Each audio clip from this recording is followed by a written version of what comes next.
Bonjour, bienvenue au MOOC éléments de mathématiques pour la physique de l'École nationale supérieure polytechnique de Yaoundé au Cameroun. Je suis l'ingénieur Dr Paul Salomon Gohe Ekam. Je m'en vais vous entretenir cette fois-ci sur le thème système de coordonnées. À l'issue de cette leçon, vous serez capable de définir correctement ce que c'est qu'un système de coordonnées. Vous serez ensuite capable de déterminer, pour un système de coordonnées donné,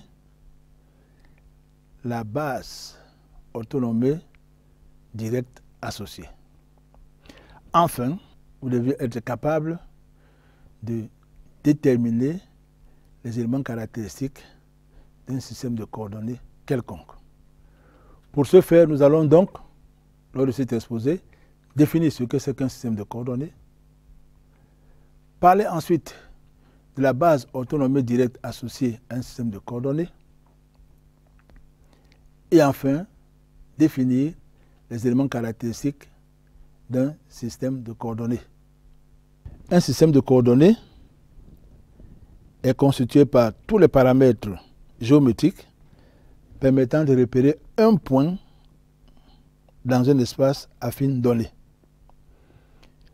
Généralement, on choisira un nombre de paramètres indépendants les uns des autres.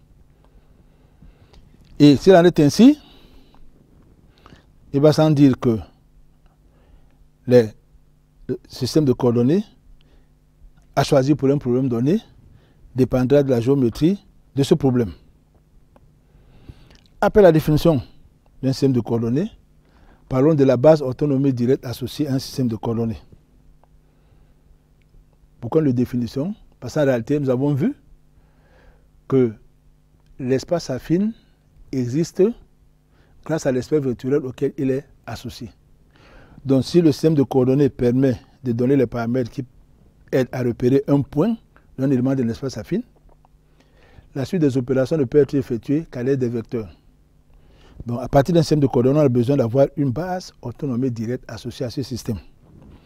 Donc, comment est construit la base orthonormée directe associée à un système de coordonnées? Nous dirons simplement que c'est la base vectorielle de l'espace vectoriel E de dimension 3, puisque nous travaillerons toujours en dimension 3, mais la base qui permet d'exprimer le vecteur position d'un point M quelconque. Effectivement, comme les coordonnées ou le système de coordonnées dépend de la géométrie du problème, évidemment la base orthonormée directe dépendra fortement du système de coordonnées choisi. Comment donc déterminer ou construire la base orthonormée directe associée à un système de coordonnées particulier? Eh bien, la construction est simple. Si nous avons un système de coordonnées x1, x2, x3 quelconque, la base orthonormée directe associée que nous allons appeler E1, E2, E3 est définie par les vecteurs normés, donc de norme 1, matérialisant les déplacements élémentaires du point M lorsque x1, x2, x3 varient séparément.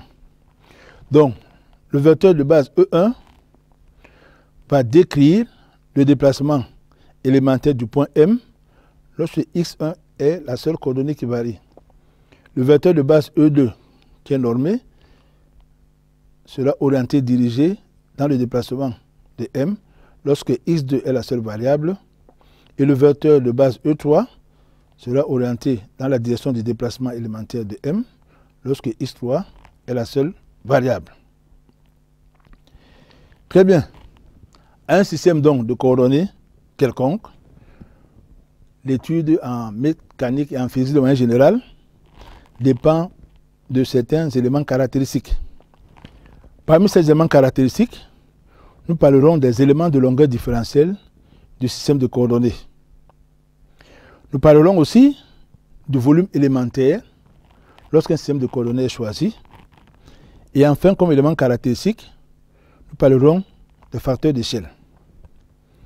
De manière générale, les éléments de longueur différentielle désigne les composantes ρ, lambda, mu du vecteur de déplacement élémentaire.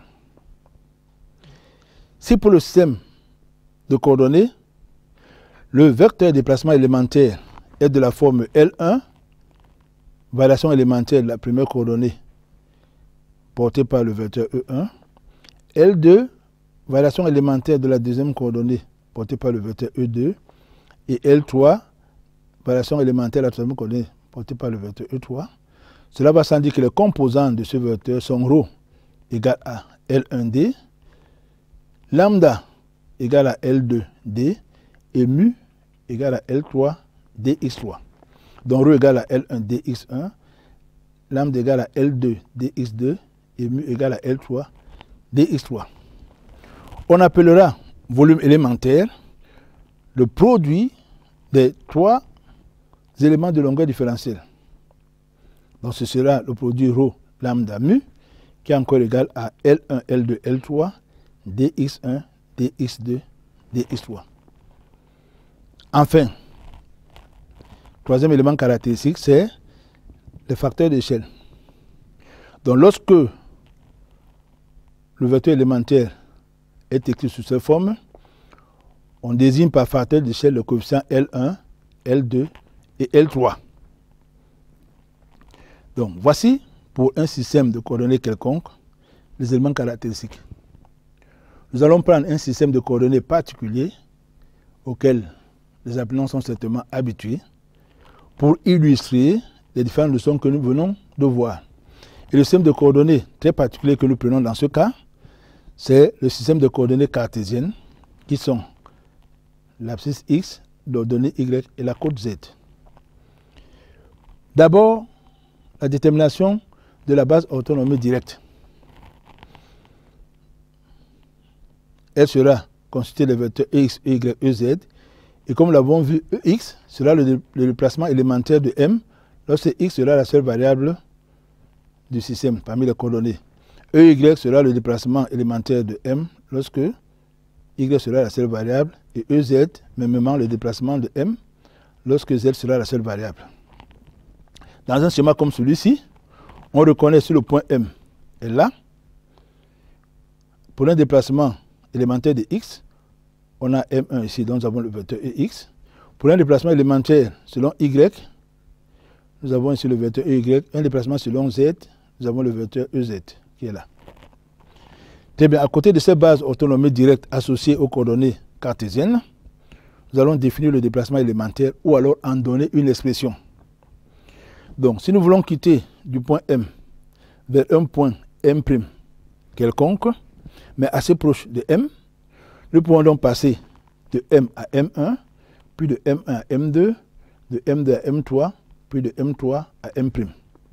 Selon la relation de Chaldon, le déplacement élémentaire qui est égal à MM' nous donne encore MM1 vecteur, plus M1, M2 vecteur, plus M2, M'. Or, MM1, c'est un déplacement élémentaire selon l'axe des X. Donc nous avons MM1 qui est égal à déplacement élémentaire selon la direction de l'axe des X. Nous avons M1, M2 qui est un déplacement élémentaire selon la direction de Y. Donc ça fait M2 égale à DY, EY. Et puis M2, M3, M2, M', pardon, qui est le déplacement élémentaire dans le sens et la direction de EZ. Nous avons M2, M' qui est égal à DZ, EZ. Avec donc cette relation de Charles, il vient DL égale à DX, EX, plus DY, EY, plus DZ, EZ. À partir de ce vecteur de déplacement élémentaire, dont nous identifions directement les éléments de longueur différentielle, qui sont le coefficient ρ ici, dx, lambda ici, dy, et mu, dz, qui sont les éléments de longueur différentielle. Le volume élémentaire dans le cas de coordonnées cartésiennes sera dans le produit de ces trois éléments de longueur différentielle. Donc le volume élémentaire dv sera donc égal à dx fois dy fois dz. À côté donc de ce volume élémentaire, on définira le facteur d'échelle comme étant le coefficient L1 qui multiplie dx1 ici, L2 qui multiplie dy ici et L3 qui multiplie dz. Nous aurons donc comme facteur d'échelle le coefficient 1, 1 et 1, dans le cas des coordonnées cartésiennes. Rendu à la fin de notre cours, nous espérons que désormais, vous êtes capable de définir ce que c'est qu'un système de coordonnées. Ensuite, devant un système de coordonnées quelconque, vous savez désormais construire la base orthonormée directe associée à ce système de coordonnées. Et à partir de la base orthonormée directe associée à ce système de coordonnées, et en définissant le déplacement élémentaire dans ce système de coordonnées, vous êtes désormais capable de déterminer les différents éléments caractéristiques de ce système de coordonnées, parmi lesquels on a les éléments de longueur différentielle, on a le volume élémentaire et on a surtout les facteurs d'échelle. Nous vous remercions pour votre attention, pour votre patience tout au long de cette leçon. Encore une fois, merci d'avoir accepté de parcourir avec nous ce MOOC. Nous voulons pouvoir compter sur vous pour la suite de ce cours jusqu'à la fin du MOOC. Merci.